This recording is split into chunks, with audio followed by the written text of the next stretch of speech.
Agradecer a presença de vocês. Eu queria apresentar a delegação nossa que está aqui. Acabou de falar o Paulo Pereira, da Força Sindical. Está aqui o Biras, da CGTB, o Wagner, da CTB, o Índio, da Intersindical, o Chiquinho, da UGT, o nosso Mancha, da CSP com Lutas, e o Calixto, cadê o Calixto, da Nova Central Sindical. Eu sou o Wagner da... Freitas, deixa eu te fazer uma pergunta. Ontem o presidente em exercício, Cássio Cunha Lima, disse que acredita que o Senado deve votar a reforma da mesma forma como veio da Câmara. Vocês estão aqui tentando mudar.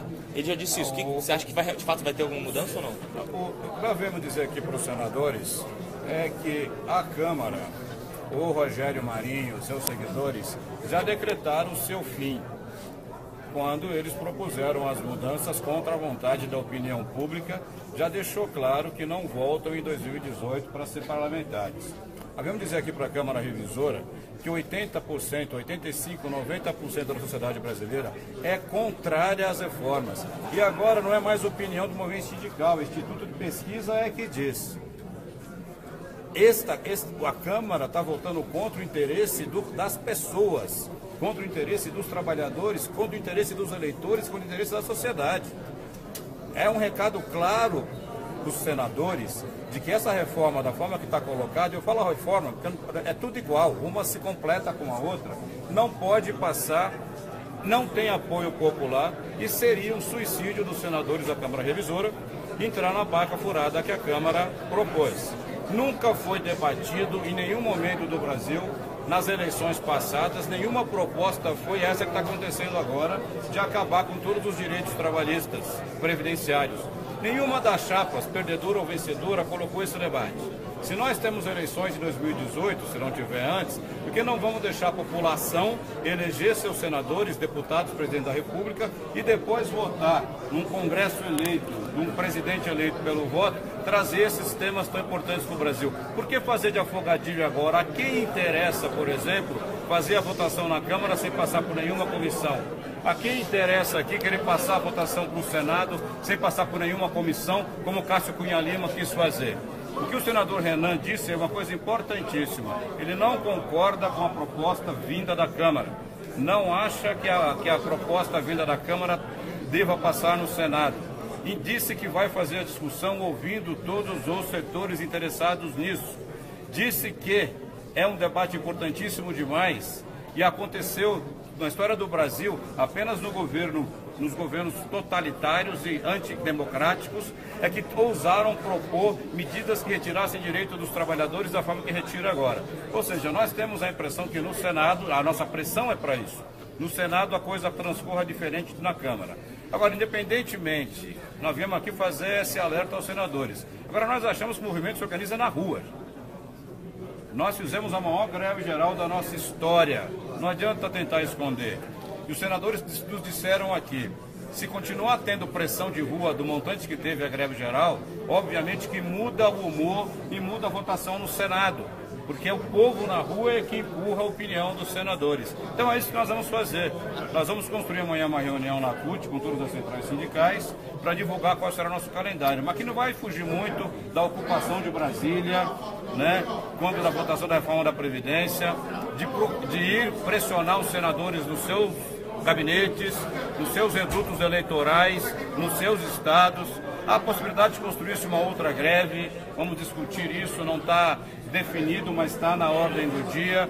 O trabalhador e a trabalhadora que está me ouvindo, entenda uma coisa: se você se manifestar, atender a chamada das centrais sindicais, há grande condição de você não perder os seus direitos.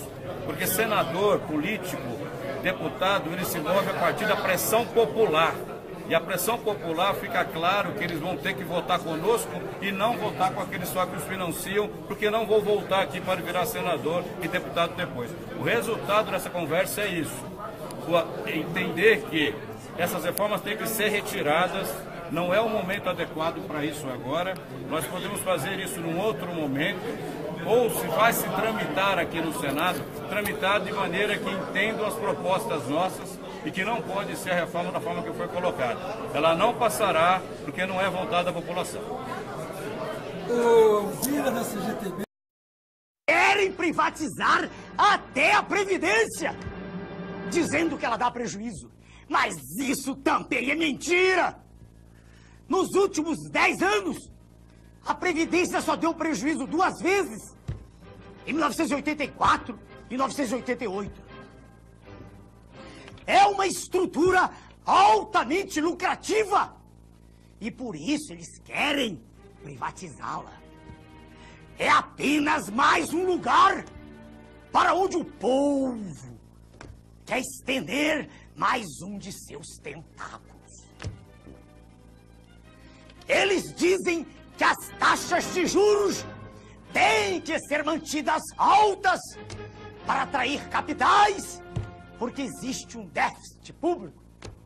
Mas não dizem que só existe déficit público por causa do pagamento das altas taxas de juros. É o cachorro correndo atrás do seu próprio rabo. Baixando-se as taxas de juros, baixando-se o serviço da dívida, não existe déficit. Mas isso a imprensa boa.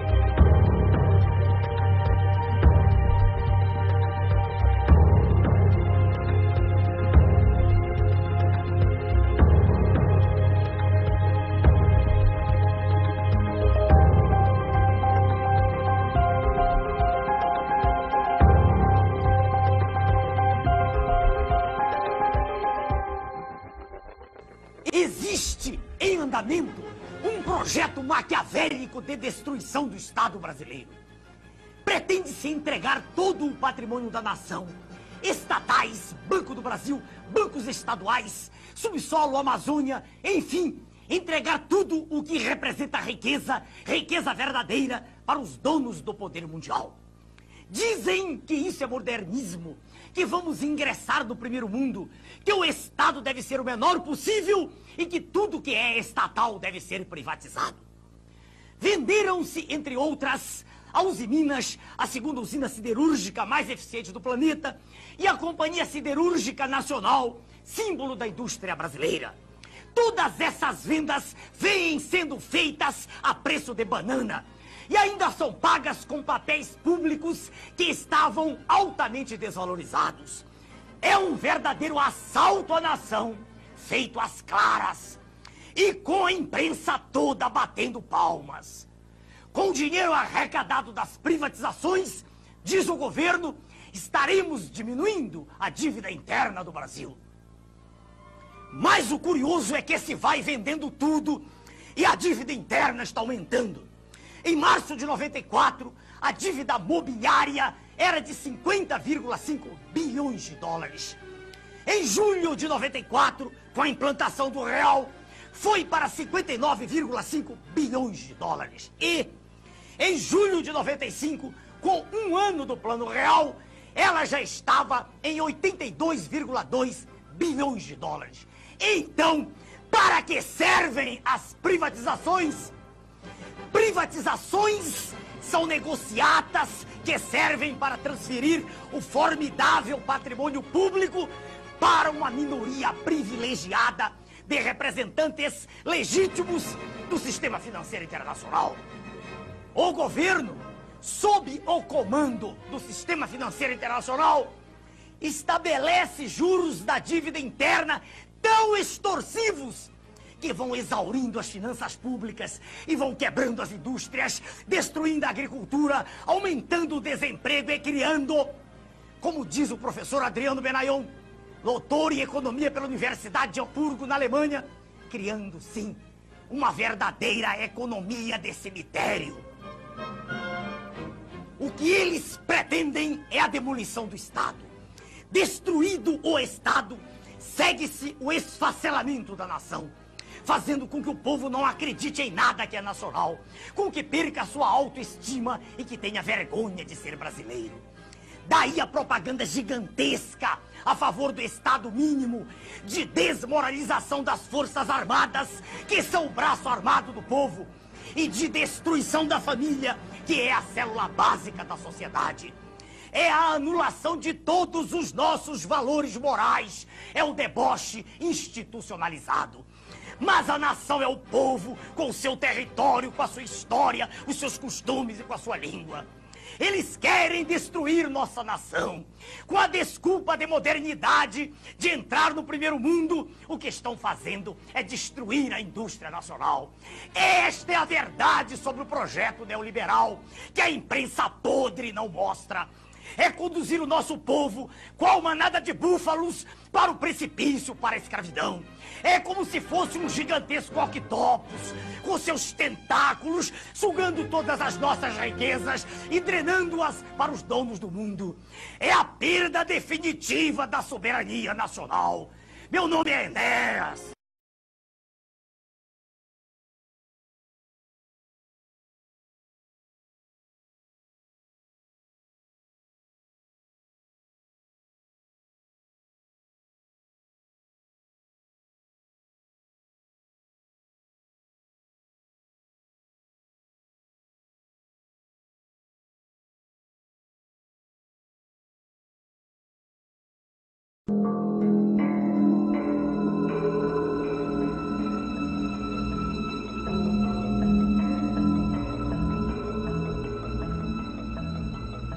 We economic hitmen really have been the ones responsible for creating this first truly global empire.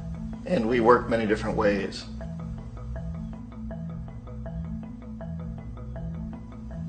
But perhaps the most common is that we will identify a country that has resources our corporations covet, like oil, and then arrange a huge loan to that country from the World Bank or one of its sister organizations. But the money never actually goes to the country. Instead, it goes to our big corporations to build infrastructure projects in that country, power plants, industrial parks, ports, things that benefit a few rich people in that country, in addition to our corporations, but really don't help the majority of the people at all. However, those people, the whole country is left holding a huge debt. It's such a big debt they can't repay it, and that's part of the plan, that they can't repay it. And so at some point, we economic hitmen go back to them and say, listen, you owe us a lot of money, can't pay your debt, so sell your oil real cheap to our oil companies. Allow us to build a military base in your country, or send troops in support of ours to someplace in the world like Iraq, or vote with us on the next UN vote. To have their electric utility company privatized and their water and sewage system privatized and sold to U.S. corporations or other multinational corporations. So there was that whole mushrooming thing, and it's so typical of the way the IMF and the World Bank work, that you put a country in debt, it's such a big debt it can't pay it, and then you offer to refinance that debt and pay even more interest.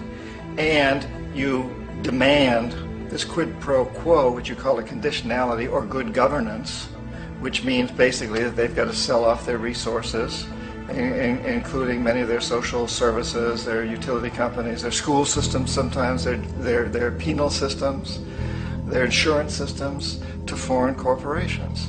So it's a double, triple, quadruple whammy.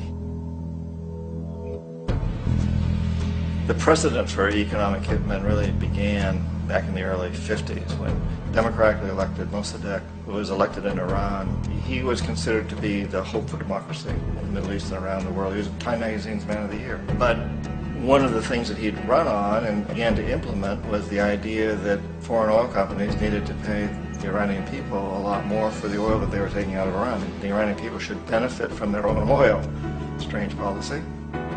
We didn't like that, of course. But we were afraid to do what we normally were doing, which was to send in the military. Instead, we sent in one CIA agent, Kermit Roosevelt, Teddy Roosevelt's relative. And Kermit went in with a few $1 million and was very, very effective and efficient. And in a short amount of time, he managed to get Mossadegh overthrown and brought in the Shah of Iran to replace him, who always was favorable to oil. And it was extremely effective. Mobs overflow Tehran. Army officers shout that Mossadegh has surrendered and his regime as virtual dictator of Iran is ended. Pictures of the Shah are paraded through the streets as sentiment reverses. The Shah is welcomed home. So back here in the United States, in Washington, people looked around and said, wow, that was easy and cheap. So this established a whole new way of manipulating countries, of creating empire. The only problem with Roosevelt was that he was a card-carrying CIA agent, and had he been caught, the ramifications could have been pretty serious. So very quickly at that point, the decision was made to use private consultants to channel the money through the World Bank or the IMF or one of the other such agencies, to bring in people like me who worked for private companies, so that if we got caught, there would be no governmental ramifications.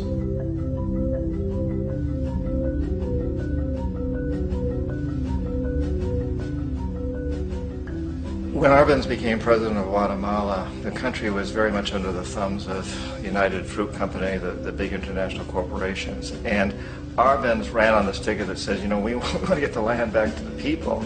And once he took power, he was implementing policies that would do exactly that, give land rights back to the people. United Fruit didn't like that very much.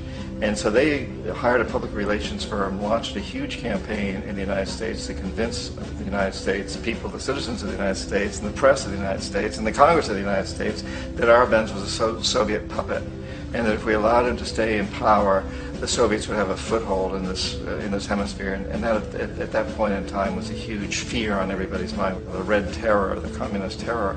And so, to make a long story short, out of this public relations campaign came a commitment on the part of the CIA and the military to take this man out.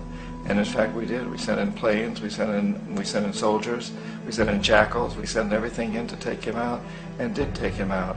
And as soon as he was removed from office, the new guy that took over after him basically reinstated everything to the big international corporations, including United Fruit.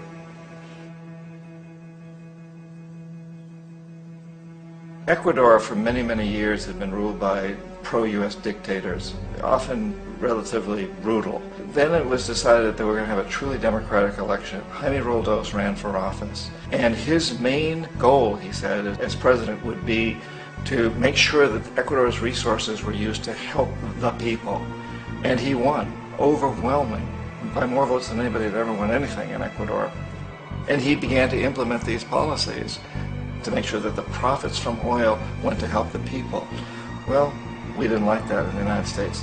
I was sent down as one of several economic hitmen to change Roldos, to corrupt him, to bring him around, to let him know, you know, okay, you know, you can get very rich, you and your family, if you play our game, but if you continue to try to keep these policies you've promised, you're going to go.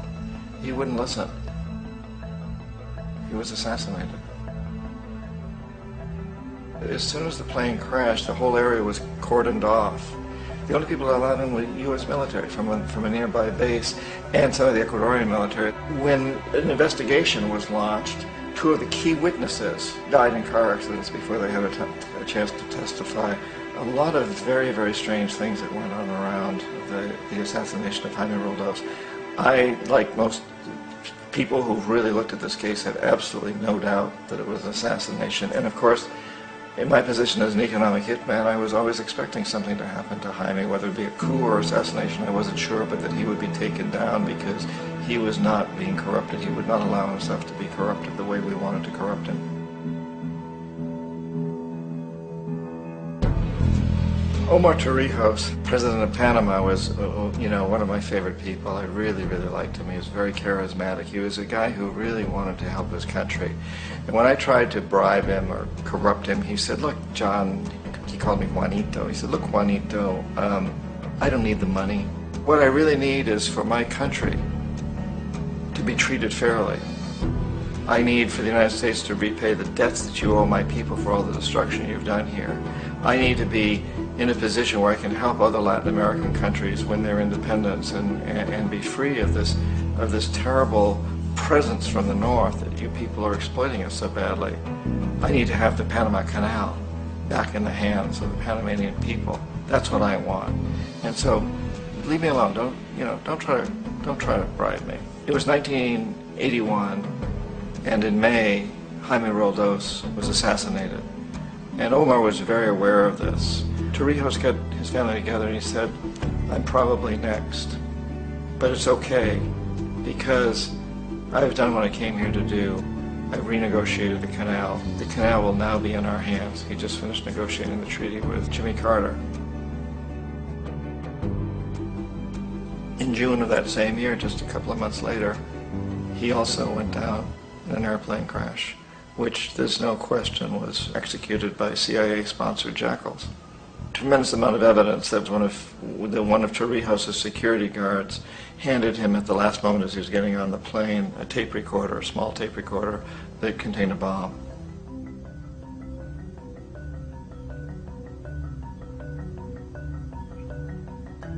It is interesting to me how this system has continued pretty much the same way for years and years and years, except the economic hitmen have got better and better and better.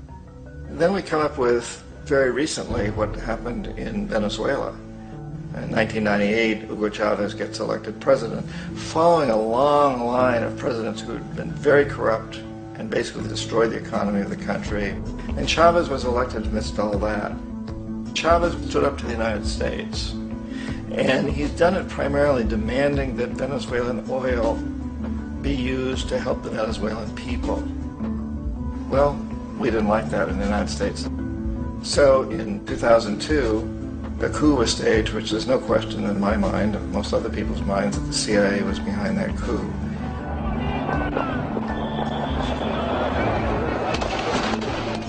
The way that coup was fomented was very reflective of what Kermit Roosevelt had done in Iran, of paying people to go out into the streets to riot, to protest, to say this Chavez is very unpopular. If you can get a few thousand people to do that in television, you can make it look like it's the whole country, and things start to mushroom. Except in the case of Chavez, he was smart enough, and the people were so strongly behind him that they overcame it, which was a phenomenal moment in the history of Latin America.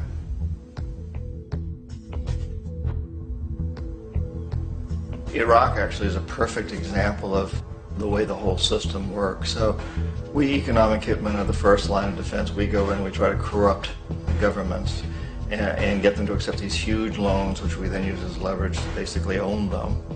If we fail, as I failed in Panama with Omar Torrijos and in Ecuador with Jaime Roldos, men who refuse to be corrupted, then the second line of defense is we send in the jackals. And the jackals either overthrow governments or they assassinate. And once that happens and a new government comes in, boy, it's going to toe the line because the new president knows what will happen if he doesn't.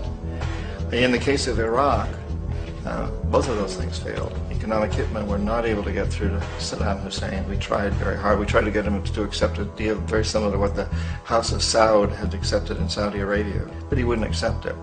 And so the jackals went in to take him out. They couldn't do it. His security was very good. After all, he had one time worked for the CIA. He'd been hired to assassinate a former president of Iraq and failed, but he knew the system. So in '91, we send in the troops and we take out the Iraqi military. So we assume at that point that Saddam Hussein is going to come around. We could have taken him out, of course, at that time, but we didn't want to. He's the kind of strong man we like. He controls his people. We thought he could control the Kurds and keep the Iranians in their border and keep pumping oil for us. And that once we took out his military, now he's going to come around. So the economic hitmen go back in the 90s without success. If they'd had success, he'd still be running the country. We'd be selling him all the fighter jets he wants and everything else he wants. But they couldn't. They didn't have success. The Jackals couldn't take him out again, so we sent the military in once again, and this time we did the complete job and took him out, and in the process created for ourselves some very, very lucrative construction deals. We had to reconstruct a country that we'd essentially destroyed, which is a pretty good deal if you own construction companies, big ones.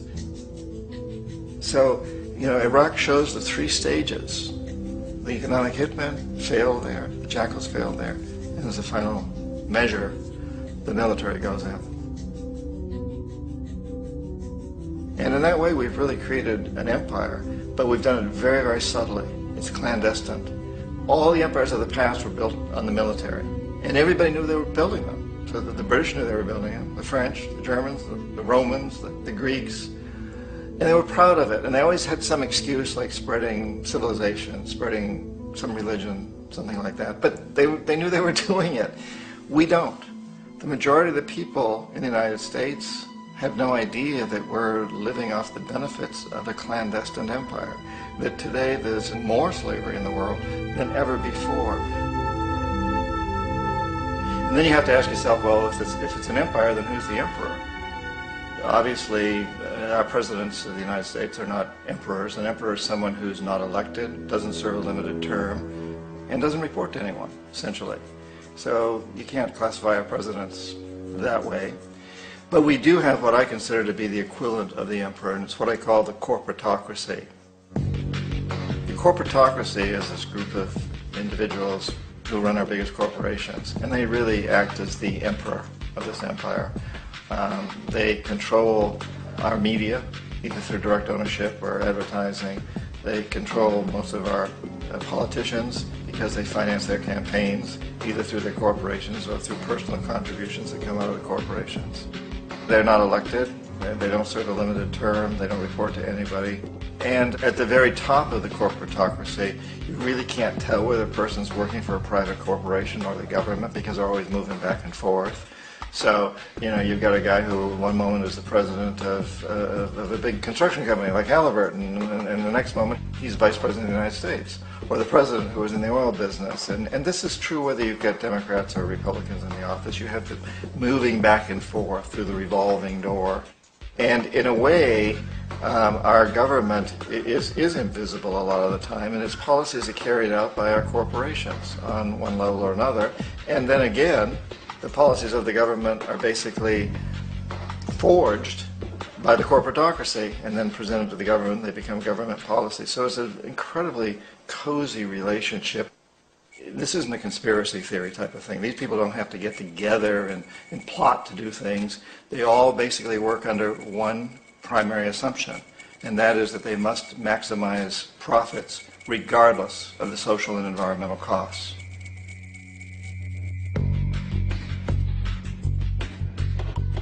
This process of manipulation by the corporatocracy through the use of debt, bribery, and political overthrow is called globalization.